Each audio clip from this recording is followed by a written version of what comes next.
Sanmunani, welcome back to my YouTube channel. If you're new, please like, subscribe, and drop a comment. Today we'll be talking about the topic, Face Your Goliath. Face Your Goliath. This topic was actually requested by a woman that I respect. She doesn't want me to call her Tani or ma'am, so I'll just keep it short. And here's your topic, Face Your Goliath. So we go deeper into the Bible. We realize that the Bible speaks about a man named Goliath. A man of great size, a man of great stature, a man of great height. This man used to go around terrorizing the Israelites, asking for them to give him a man that he could fight. And whenever King Saul and his men heard this, they were terrified. That's up until David stepped up. I'll fast forward it to when David starts speaking to King Saul. The Bible says that David was telling King Saul that he killed both bear and lion. And in lots of situations that we go through, we find out that we've already been equipped with experience. We've already been through situations where we should be applying the same lessons that we learned and running to the same solution, to the same God who bailed us out the first time. But we don't do that. It says in the Bible, 1 Samuel chapter 17 verse 37, "The Lord who rescued me from the paw of the lion and the paw of the bear will rescue me from the hand of this Philistine." So David was able to discern and go back and remember that the same God who bailed me out when the lion was there, the same God who bailed me out when the bear was there, is the same God I'm going to run to now that I'm facing Goliath. The Bible then says in verse 38 that Saul dressed David in his own tunic. He put a coat of armor on him and a bronze helmet on his head. 39. David fastened on his sword over the tunic and tried walking around because he was not used to them. "I cannot go in these," he said to Saul, "because I am not used to them." He took them off. 40.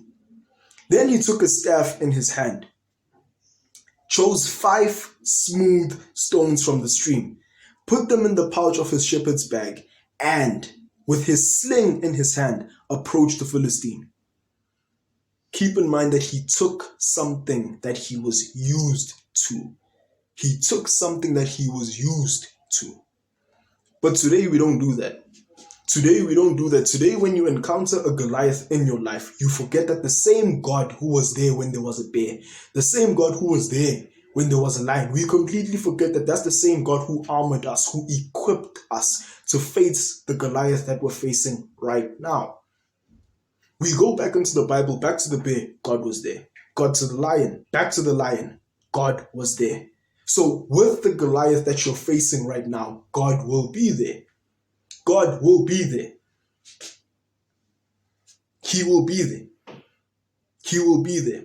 And this whole situation, as I read the scriptures, this whole situation makes me realize one major thing. The fact that David was armored, he was equipped with the king's clothing, equipped with the king's armor, but still took it off and went back to what he was used to, went back to the same God who's been with him since day one. Went back to the same God who helped him out with the bear and the lion. That tells me one thing, that Jesus doesn't call the equipped. He equips the called. He equips the called. Jesus will never call you when you've already made it. He will build you up and put you where he wants you to be. Verse 45, David said to the Philistine, "You come against me with sword and spear and javelin, but I come against you in the name of the Lord Almighty, the God of the armies of Israel, whom you have defied. This day the Lord will deliver you into my hands, and I'll strike you down and cut off your head. This very day I will give the carcasses of the Philistine army to the birds and the wild animals, and the whole world will know that there is a God in Israel. All those gathered here will know that it is not by sword or spear that the Lord saves, for the battle is the Lord's, and he will give all of you into our hands." As the Philistine moved closer to attack him, David ran quickly toward the battle line to meet him. Reaching into his bag, taking out a stone, he slung it and struck the Philistine on the forehead. The stone sank into his forehead and he fell face down on the ground. So David triumphed over the Philistine with a sling and a stone. Without a sword in his hand, he struck down the Philistine and killed him. I like verse 50 in particular. The significance, it almost emphasizes the fact that without a sword, David took down Goliath.